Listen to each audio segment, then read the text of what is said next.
Hello viewers, welcome back to Suman TV. ప్రస్తుతం మనతో పాటు ఉన్నారు Edunine career guidance Venugopal Reddy గారు. సార్తో మాట్లాడదాం. నమస్తే సార్. నమస్తే మేడం. సార్, మరి జనవరి ఫస్ట్ సెషన్ అయిపోయింది, జేఈ మెయిన్స్ 2025. మరి చూసుకుంటే పర్సెంటైల్ వైజ్గా చూద్దాం. ఈ వీడియోలో మేమేంటంటే 99 to 100%, తర్వాత 97 to 98, 98 to 99 ఇలా పర్సెంటైల్ వైజ్గా చూసుకుంటే 70% నుంచి 85% చూసుకుంటే ఈ పిల్లల పరిస్థితి ఏంటి మరి?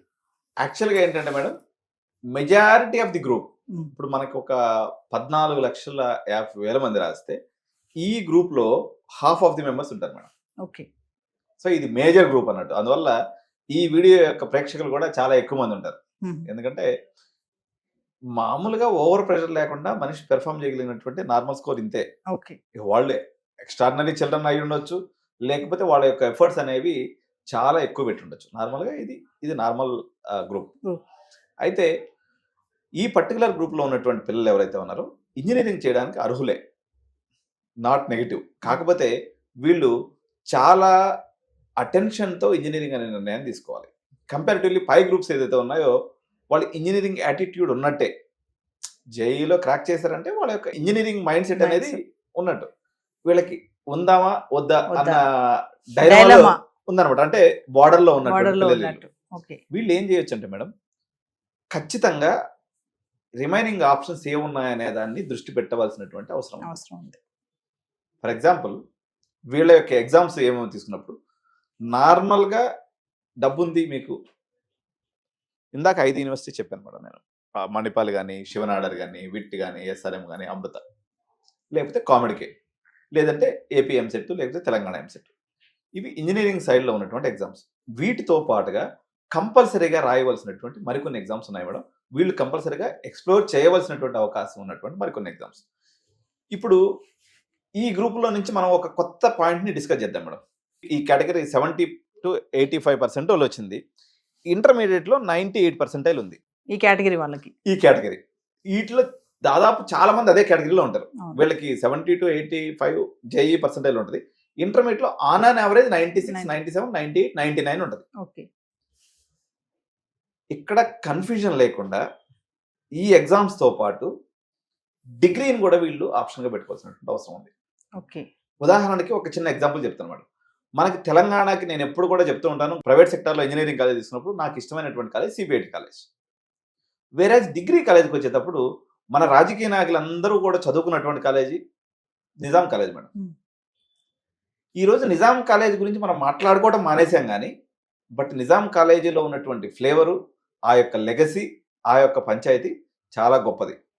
మీరు ఇంటర్మీడియట్ పర్సంటేజ్ని ఉపయోగించుకొని వెళ్ళగలిగినటువంటి కొన్ని కాలేజెస్ కూడా ఉన్నాయి వీళ్ళకి. ఇప్పుడు 98% వచ్చేసి ఇంటర్లో ఉంది. జేఈలో 70 to 85 ఉంది. ఇంజనీరింగ్ సెక్షన్లో ఈ బేస్ మీద వితౌట్ ఎంట్రన్స్లో మీకు సీట్ వచ్చేటువంటి కాలేజ్ వచ్చేసి మనకు సోదరన్ రీజన్లో తీసుకున్నప్పుడు Sastra university Tamil Nadu madam. Okay. Budget college, 1,50,000 fees, ఒక ₹1,00,000 హాస్టల్ ఫీజు, మొత్తం 4 సంవత్సరాలు కలిపి 10 లక్షలు అయిపోతుంది. Decent enough and good going college, good going university. ఇది తంజావూరులో ఉంది, తమిళనాడులో. ఖచ్చితంగా వీళ్ళు సియువిటి అనే ఒక ఎగ్జామ్ ఉంటుంది మేడం. ప్రతి పేరెంట్ ఇప్పుడు దాకా మీరు చేసినటువంటి తప్పు ఏదైతే ఉందో, తప్పు అని చెప్పడం కన్నా అవుట్ ఆఫ్ ఇగ్నోరెన్స్, లేకపోతే అవుట్ ఆఫ్ క్యాంపెయినింగ్, లేకపోతే అవుట్ ఆఫ్ బ్లఫింగ్, ఏ కన్నా కారణం వల్ల కానీ మీ పిల్లల్ని 8వ తరగతి నుంచి ఇంటర్మీడియట్ వరకు దాదాపు 4 సంవత్సరాల పాటు మీరు ప్రెషర్ కుక్కర్లో వేయటం ద్వారా మీ బాబుకు ఒక 70 to 80% రిజల్ట్ వచ్చింది అన్నప్పుడు కొంచెం భుజం తట్టుకొని రీథింక్ స్ట్రాటజీ చేసుకోవాల్సినటువంటి అవసరం ఉంది.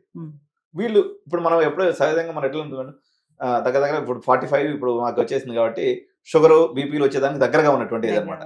ఇప్పుడు దాకా ఎన్ని కథలు పడ్డా కనీసం ఇప్పుడన్నా పొద్దున్న లేసి వాకింగ్ చేసుకోవటం, సంవత్సరానికి 15 రోజులు మంచం దగ్గరికి పోవటం, అంటే బాడీ వెయిట్ మెయింటైన్ చేసి ఇట్లా మనం ఎట్లా ప్రికాషన్స్ తీసుకుంటామో మన ఏజ్ గ్రూప్లో వీళ్ళు కూడా ప్రికాషన్ తీసుకోవాల్సినటువంటి సమయం ఆసన్నమైందనమాట.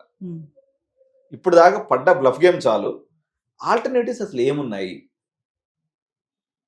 అనేది చూడాల్సి వచ్చినప్పుడు ఖచ్చితంగా వీళ్ళు సియువిటి అనేటువంటి ఎగ్జామ్ రాయాల్సినటువంటి అవసరం ఉంది. ఉదాహరణకి ఇప్పుడు నేను చెప్పాను, ఇంజనీరింగ్ ఎగ్జామ్స్ చెప్పిన తర్వాత నిజాం కాలేజ్ ఒక ఆప్షన్ చూసుకోమని చెప్పినాను. ఇప్పుడు సియువిటి ఎగ్జామ్ రాస్తే ఉదాహరణకి Tata institute of social sciences అని మనకి ఇక్కడ ఉంది. ఈ Tata institute of social sciences లో చేరితే సేమ్ ప్యాకేజ్ అదే 10 లక్షలు వస్తుంది మేడం. Hmm. లైఫ్ సెక్యూర్, జీవితంలో ఎప్పుడు కష్టపడాల్సిన అవసరం లేదు, పిల్లలు ఆనందంగా గడిపేస్తారు.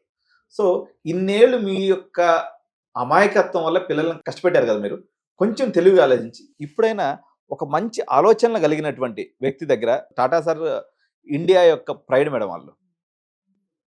ఆయన పార్సీ అయినప్పటికి కూడా భారతదేశ అభివృద్ధి కోసం చాలా కష్టపడ్డటువంటి వ్యక్తుల్లో రతన్ టాటా ఒకరు. ఎస్ సో వాళ్ళ యొక్క సంస్థ అయినటువంటి Tata institute of social science లో మీరు సీట్ తెచ్చుకోవాలని సియూటీ ఎగ్జామ్ రాయాలి. సియూఈటీ దీని యొక్క ఫుల్ ఫామ్ వచ్చేసి central university entrance test. So మీరు టిస్ లో చేరితే సార్ టిస్ లో బీటెక్ ఉంటుందని అడుగుతారు ఆతృతగా. అంటే ఇప్పుడు దాకా మోసపోయినప్పుడు కూడా వీళ్ళకి ఆ యొక్క ప్రూఫ్ అవ్వలేదు అన్నట్టుగా. బీటెక్ అనేది ప్రపంచంలో ఎక్కడా చేయనంత మంది ఓవర్ ప్రొడక్షన్ చేస్తున్నాం మనం. ఇది తప్పు. తెలుగు వాళ్ళు జనరల్గా ఏంటంటే మేడం చాలా జాదూగిరి అనేసి పేరు ఉండేది మనకి అన్ని దేశాలు. అబ్బా వీళ్ళు వచ్చిందంటే మనల్ని ముంచేస్తారా, వీళ్ళు మొత్తం కబ్జా పెట్టేస్తారని చెప్పేసి. అది మన తరంలో మన ముందు జనరేషన్ మనం తెచ్చుకున్న పేరు. కానీ పాపం ఈ తరం పిల్లలు కూడా మీరు కూడా ఈ రకంగా మనలాగా స్మార్ట్గా ఆలోచించినప్పుడైతే గ్యాప్ ఎక్కడుంది, సిక్సర్ ఎక్కడ కొట్టాలి. ఇప్పుడు నేను చెప్పాను కదా మేడం, సియూవిటీ ఎగ్జామ్ రాసుకొని టిస్లోకి వెళ్ళటం ఒక సిక్సర్ స్ట్రాటజీ. ఇంకొక ఎగ్జాంపుల్ చెప్తాను మేడం వీళ్ళకి. ఇఫ్లు అని మనకు ఒక యూనివర్సిటీ ఉంది madam. EFLU institute of foreign language అని ఉస్మానియా యూనివర్సిటీలో ఉంటుంది. ఇది సెంట్రల్ గవర్నమెంట్ ఇన్స్టిట్యూట్, చాలా అద్భుతమైనటువంటి ఇన్స్టిట్యూట్. దీంట్లో ఇంగ్లీషు, స్పానిష్, జపనీసు, తర్వాత చైనీసు, దాదాపు ఒక 10 ఫారెన్ లాంగ్వేజ్ నేర్పిస్తారు. మీరు స్ట్రైట్ అవే ఇఫ్లుకి వెళ్ళేసి ఎంట్రన్స్కి అప్లై చేసుకొని ఇఫ్లులో జాయిన్ అవటం మేడం. ఇది స్ట్రాటజీ నెంబర్ 1. దీనికి యాడ్ ఆన్ స్ట్రాటజీ ఏంటంటే IIT మెడ్రాస్లో పోయేసి IIT మెడ్రాస్ పోయేసి డేటా సైన్స్ జాయిన్ అవడం. ఈ రెండింటిని కంబైన్ చేసినాం అనుకోండి 25 లక్షల ప్యాకేజ్ వస్తుంది. సో ఎందుకు ఇఫ్లులో చేరమన్నానంటే, ఒక స్టూడెంట్ ఏంటంటే మేడం 17 నుంచి 21 సంవత్సరాలు వాడి యొక్క సేమ్ ఏజ్ గ్రూప్ పిల్లలతో ఉండాలి, లేకపోతే వాడు మెంటల్ ఎక్కిపోద్ది. సో ఈ యొక్క సేమ్ ఏజ్ గ్రూప్ పిల్లల్లో పెట్టడం కోసము, ప్లస్ దానికి ఎప్పుడు కూడా మనం ఒక టార్గెట్ని కొడితే 10 ఫలితాలు రావాలన్నమాట. అట్లా ఇఫ్లులో చేరటం వల్ల ఒక ఫారెన్ లాంగ్వేజ్ నేర్చుకోవడం వల్ల నువ్వు విదేశాల్లో సెటిల్ అయ్యేటువంటి అవకాశం వస్తుంది. అట్ ది సేమ్ టైం నీకు టెక్నాలజీ వైపు కానీ IIT మెడ్రాస్లో ఏదైతే నువ్వు డేటా సైన్స్ నేర్చుకున్నట్లయితే నీకు 2 degrees కలగలిపి 25 లక్షల ప్యాకేజ్ వస్తుంది. 25 లక్షల package equal to NIT Warangal కన్నా ఎక్కువ. సో ఇలాంటి షార్ట్ కట్ మెథడ్స్ని వీళ్ళు ట్రై చేయాల్సినటువంటి అవసరం ఉంది. ఇంకొక ఎగ్జాంపుల్ చెప్తాను మేడం. వీడు బంగారంగా చదువుతాడు, కానీ ఎప్పుడు వచ్చినా కానీ అమ్మ కొంగు పట్టుకొని ఎప్పుడు వంటంలో ఉంటాడు. సిగ్గుపడకుండా తీసుకొచ్చి NHM CAT అని ఒక ఎగ్జామ్ ఉంటుంది మేడం. ఇది కూడా NTA వాళ్ళు కండక్ట్ చేస్తారు, నేషనల్ హోటల్ మేనేజ్మెంట్కి సంబంధించినటువంటి సంస్థ. వాడిని హోటల్ మేనేజ్మెంట్ చేర్పిస్తే, అదే ఇఫ్లులో ఫారెన్ లాంగ్వేజ్ నేర్పిస్తే, వాడు ఇప్పుడు మనకి నాన్వేషన్ అని చెప్పేసి పెద్ద పాపులర్ ఛానల్ అనమాట. ఈ రోజు నెలకు ఒక 2-3 కోట్లు సంపాదిస్తున్నాడు. సో అందరం వాడి వీడియోలు చూస్తున్నాం. ఎంతమంది మోటివేట్ అయ్యాం మేడం? ఇట్లా రకరకాల హిడెన్ జెమ్స్. సో వాడి యొక్క టాలెంట్ పోవడానికి కారణం ఏమంటామంటే, అరే నువ్వు చదవలేదు పోయిందని వాడిని నిందించడం కన్నా ఎక్కడ పొరపాటు జరిగిందా అనేది మనం అర్థం చేసుకోవాల్సినటువంటి అవసరం ఉంది ఈ particular group. So coming to 60 to 70, మరి 60% నుంచి 70% ఉన్న వాళ్ళ పరిస్థితి ఏంటి? వీళ్ళు ఇక్కడికి వచ్చేసరికి జాగ్రత్తగా, ఇందాక వచ్చినటువంటి వీళ్ళు కన్ఫర్మ్ కాలేదు. ఇది కన్ఫర్మ్ గ్రూప్, ఇంకా కన్ఫర్మేషన్ అయిపోయింది, ఇక్కడ అయిపోయింది. నా దృష్టిలో అయితే ఇంజనీరింగ్ చేయకపోవడం అనేది 90% మంచిది. 60 to 70 వాళ్ళు తప్పుకోవటం క్రేజ్లో నుంచి మంచిది. అంటే చింత తెచ్చినా పులుసు చావదన్నట్టు మనోళ్ళు మరొక్కసారి విఫల ప్రయత్నం చేయడానికి ప్రయత్నం చేస్తారు. వీళ్ళ యొక్క స్ట్రాటజీ ఎవరికి వర్కౌట్ అవుతుందంటే మేడం, ఈ 60 to 70% ఉన్నటువంటి వాళ్ళు స్ట్రైట్ అవే మీరు ఎక్కడ ఎంసెట్ కాలేజీలో పట్టుకోవద్దు. అసలు డబ్బులు ఉంటే మాత్రం ఇందాక చెప్పాను కదా 5 ఇన్స్టిట్యూట్స్, వాడు ఏదో ఒక బీటెక్ ఇస్తాడు. ఎందుకంటే autonomous universities are meant to give certificates. వాళ్ళు సర్టిఫికేట్స్ ఇస్తారు. తర్వాత మీ దగ్గర డబ్బులు ఎలాగో ఉంటాయి, ఇంకొక 50 లక్షలు కట్టి ఎంఎస్కి పోతారు. తర్వాత మీ అదృష్టం కొద్దీ ఆడేమవుతుంది అనేది మన ట్రంప్ తాత అభయం. తర్వాత మీ అదృష్టం.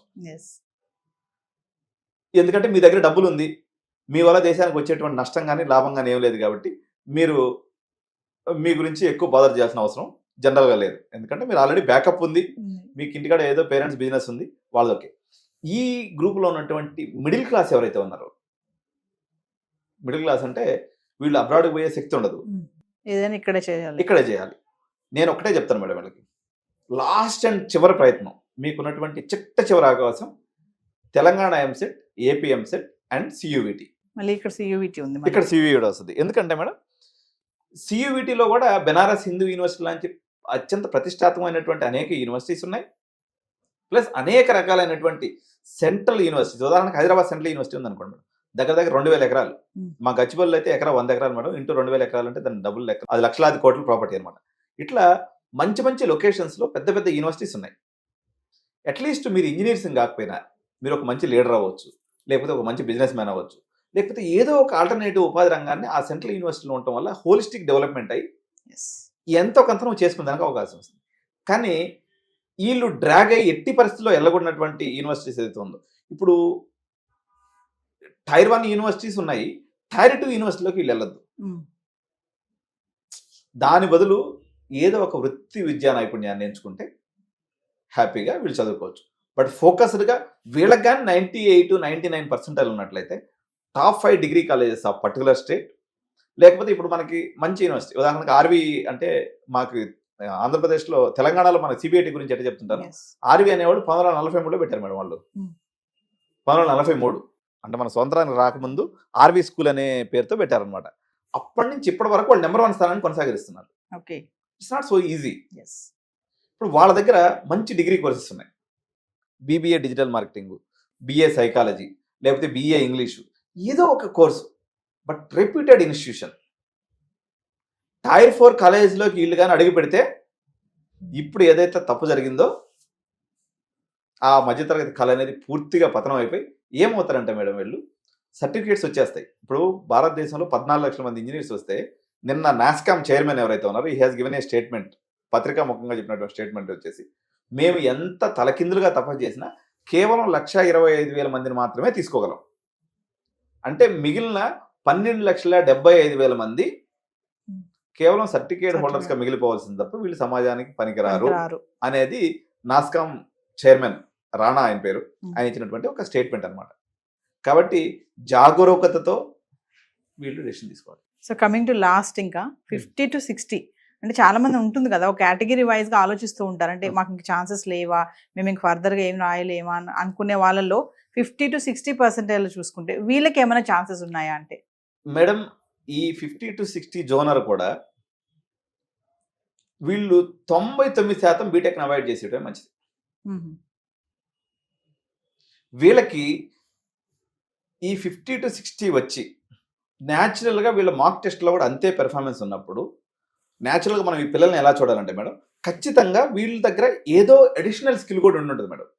ఇప్పుడు మనకి లెఫ్ట్ బ్రెయిన్, రైట్ బ్రెయిన్ అని రెండు ఉన్నప్పుడు ఆర్టిస్టిక్ బ్రెయిన్ ఉండొచ్చు, లేకపోతే యాక్టివిటీ బేస్ అయి ఉండొచ్చు, లేకపోతే వీళ్ళు మంచి ప్లేయర్స్ అయి ఉండొచ్చు, లేకపోతే ఇంకొక కారణం కూడా ఉంటుంది మేడం. ఈ పర్టికులర్ కేటగిరీలో ఇప్పుడు పేరెంట్స్ అందరూ చిన్నప్పటి నుంచి సిబిఎస్ఈ, ఐసిఎస్సి, ఐబీ పెద్ద పెద్ద బోర్డ్స్లో చదివించేసి ఈ ఐఐటి జేఈ కోసం తీసుకొచ్చి ఈ యొక్క స్టేట్ సిలబస్లో వేస్తారు.